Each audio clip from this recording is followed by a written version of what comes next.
Hi Travel Sisters, and welcome to another video. And if you're looking to travel solo, maybe even for the first time, and are looking for some inspiration, then watch this video till the end. There are so many choices on where to go, but in this video we will be talking about our top 15 plus one hidden gem. And if you think that we've forgotten a destination that is exceptionally perfect for traveling solo, then please pop it in the comments below.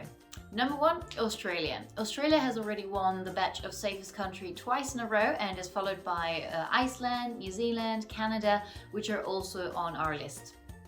Australia has such a diverse landscape that it really offers something for everyone. You want to go snorkeling and have all the colorful underwater life?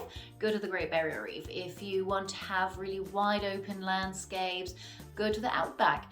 And if you're looking for some jungle forest vibes, then head up north to the Daintree Forest where the jungle meets the ocean, so you really get the best of all the worlds really. And obviously having beautiful large cities like Sydney and Melbourne, you will get those city vibes as well.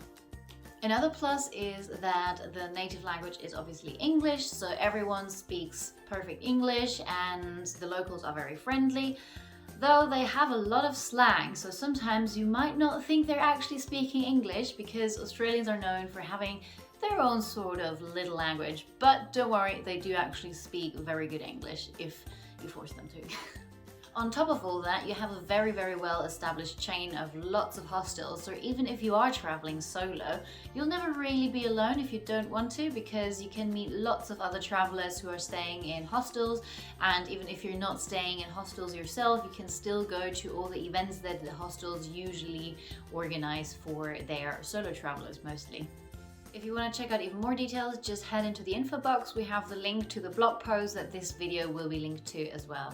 Number 2 is Canada, another one of the safest countries in the world. And if you're looking for a more outdoorsy, adventurous kind of solo travel destination, then Canada is a good choice for you.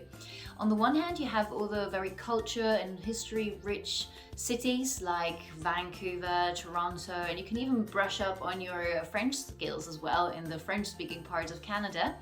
But on the other hand, you have the mountains. You can go snowboarding and go hiking and just finish off the day back at the food market with some delicious food, because the outdoors is very close to the city, so it's a really nice connection that you can get best of both worlds and be outdoors in no time. Number 3, Chile, another country that seems to have it all, this time South America. It is very thin and very long, so it covers a lot of different climates. On the one hand, you can go to the driest desert in the world, the Atacama Desert. On the other hand, head south if you want to see some glaciers and maybe even penguins. And you will also get lots of beautiful coastlines, so if you want to go swimming, no problem at all. Another plus, Chile is known for its delicious wine, so you will have a lot of vineyards that you can explore and just enjoy the wine tasting sessions. Number 4, Costa Rica. Let's just start off by saying that it has the reputation of being the happiest country in the world. So usually happy people make for pretty good and safe company. According to the Happy Planet Index, Costa Rica currently holds number 1 spot out of 140 countries. So sounds like a pretty good bet. On top of all that, it's also one of the safest countries in Central America, and it is very eco-friendly.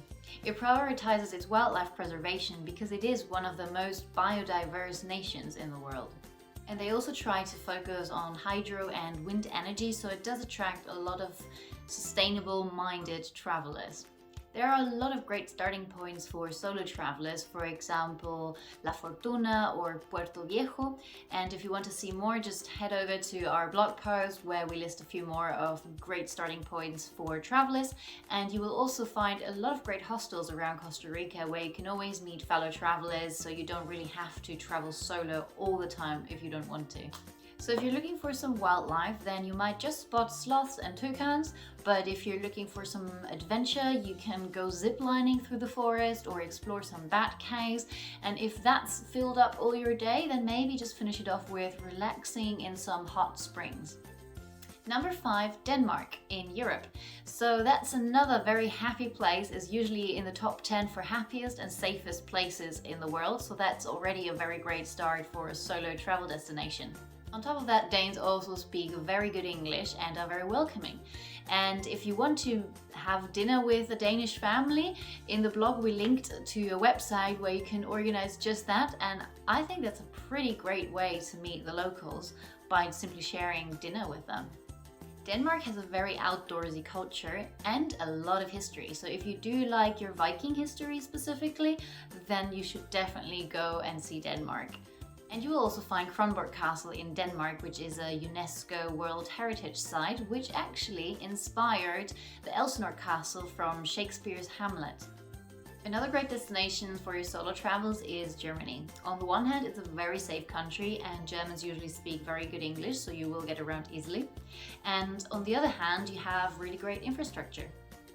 So whether you decide to rent a car and make use of the Autobahn, which oftentimes doesn't even have a speed limit, or if you want to just jump on the next train and it will get you across either way to wherever you're going in Germany. If you love your music, then you should definitely start in Berlin, especially if you love electronic music. Berlin is famous for its amazing nightlife, so you'll definitely find something to do. And during the day, you have loads and loads of museums and historic sites that you can visit. And did you know that Germany has over 20,000 castles?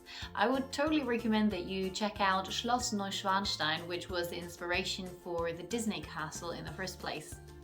Number 7, Iceland. Explorers, I am talking to you. Another one of the top safest countries in the world and also the most peaceful country in the world according to the Global Peace Index. So either way, you can definitely travel worry-free in this country. Iceland is basically a solo travel outdoor haven. It comes with waterfalls and you can hike up volcanoes or climb up glaciers and explore caves, so you'll always find something to do. But of course, if you just want to relax and you're in the capital already, then just hop over to the Blue Lagoon and relax in the really nice hot springs. If you're looking for something slightly more tropical than Iceland, then head to Indonesia. Indonesia has a very diverse landscape and has lots to offer you.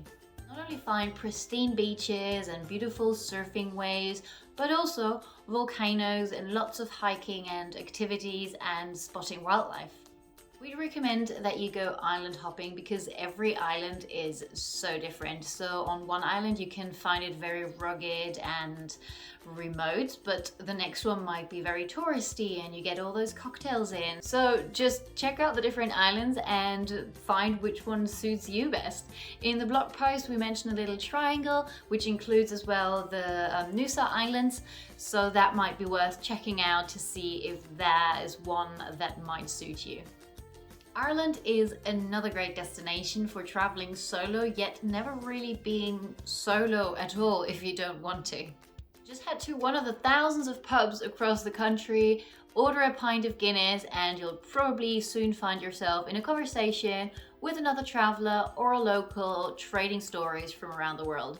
Belfast, technically Northern Ireland, so therefore United Kingdom and not Ireland itself, but we're just going to speak about Ireland as the whole island. So Belfast is a great start where you can go to the Titanic Quarter, which is newly minted, and it has a lot of history and museums to offer you. Comes with film studios and apartments and lots of riverside entertainment, and you'll definitely find something to do in the bustling city of Belfast.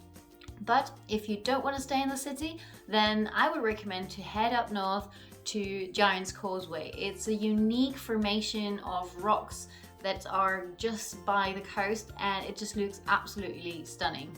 Further down the country, you have, of course, Dublin, the capital, bustling with so many activities and even more pubs. Definitely head to Temple Bar, which is pretty much the whole pub district.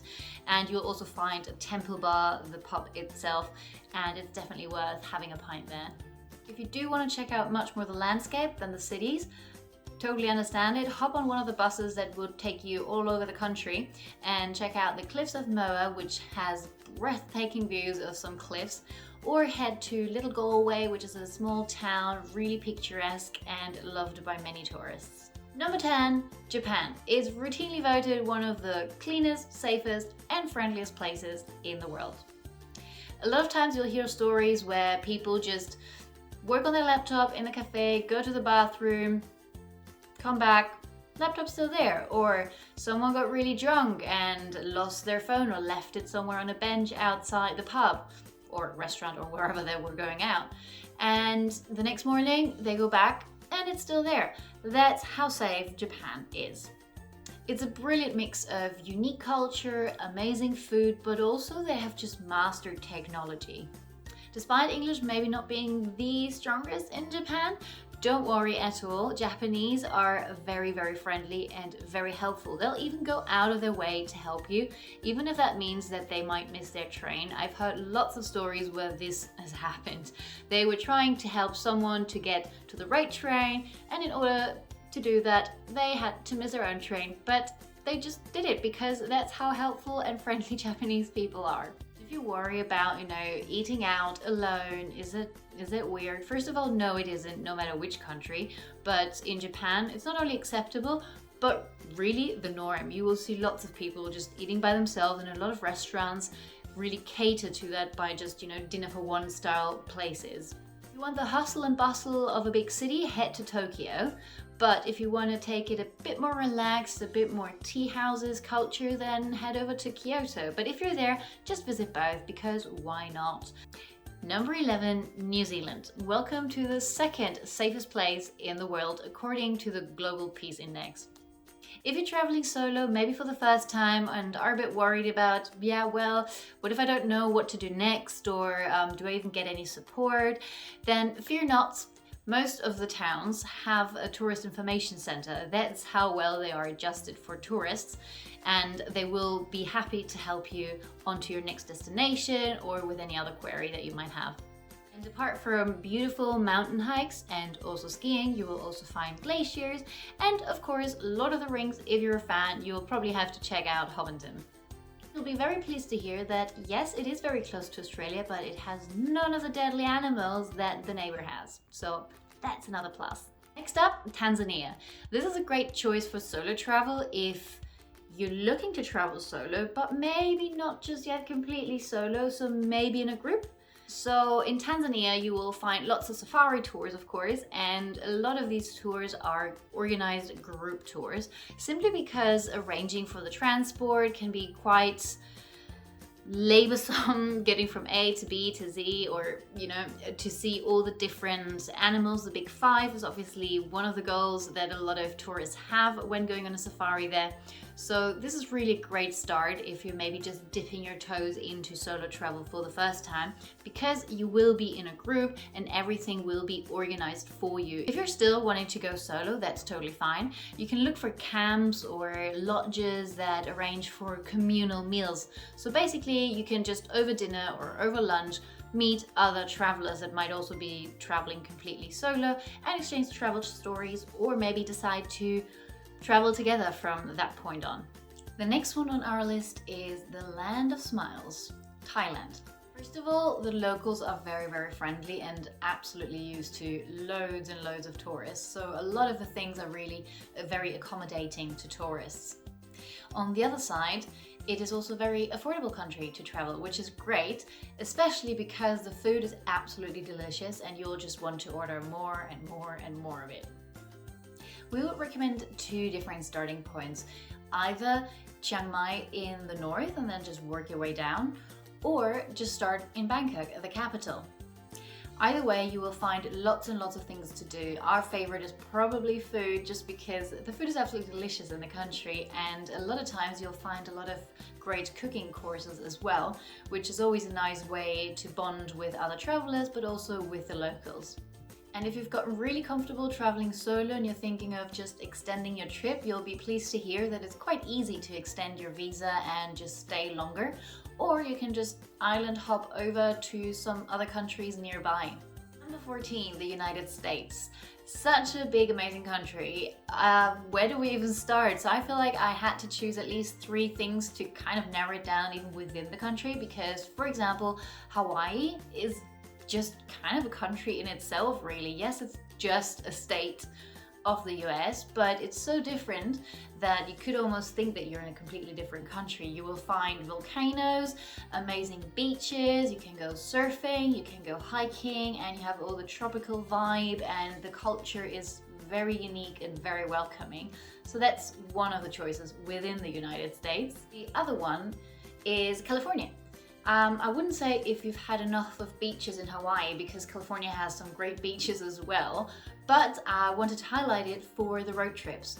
If you're staying in San Francisco, why not do a road trip down to Los Angeles and then maybe somewhere back up through the Napa Valley, all the wine tasting on the way. It's just so many possibilities, and you get that freedom vibe like nowhere else really. And last but certainly not least in the US, New York City. If you're looking for a city break, and I'm talking of the traditional hustle and bustle of a big city that never sleeps, then you definitely have to go to New York. And my recommendation would be just get lost. You'll find yourself wandering through Hyde Park, the next minute you're walking into a museum, there are so many of them, and then maybe you'll find yourself shopping Fifth Avenue and walking down Wall Street. There's just so much to see, and just, you know, end up in a Broadway show in the evening. And the great thing about this as a travel destination for solo travelers is that you have this immense feeling of freedom because of the anonymity, but at the same time, everyone has that in New York. So you're solo but not solo, head to a bar, have a drink with the locals, and you'll have a great time in New York. Almost at the end of our list, number 15, Vietnam. This one really battles for #1 spot with Thailand when it comes to food, because you have an immense variety, the subtle flavors, so much diversity. So I would say, yes, you're traveling solo through Vietnam, but over just any meal, you will connect with other travelers because everyone is enjoying the food over there and trying all the traditional dishes. And don't forget the rice wine that you'll also get in the local food markets. If you've had enough of food, then we'd recommend that you go and trek the mountains around Sapa, or maybe take a boat tour from Ha Long. Definitely go visit Hoi An when they have their full moon festival, because you will see all the beautiful lanterns over the river. You'll have a proper tangled moment if you've seen the Disney movie. If you haven't, I would recommend that. Last but not least, our hidden gem, Albania. According to TravelSisters, Albanians are actually some of the most well-traveled people out there. On the flip side, no one really has Albania much on their radar or bucket list of places to go to, which is such a shame because Albania is very conveniently located between Italy and Greece, and has all the beautiful coastline, the pristine waters, and you'll find little cute hamlets with cobblestones, and you get amazing Mediterranean food, but for much cheaper than either Italy or Greece, the neighbors. So I recommend that you check out Albania, because apart from their sometimes questionable driving habits, it's a very, very safe country to visit. I really hope that you liked this video with our 15+1 hidden gems of destinations for solo travel. And if you think that we've forgotten one, then please just put it into the comments and I'm happy to look into it. And if you're on Instagram or YouTube, then please give it a thumbs up and click the subscribe or follow button so you can see our next videos. Thank you. Bye.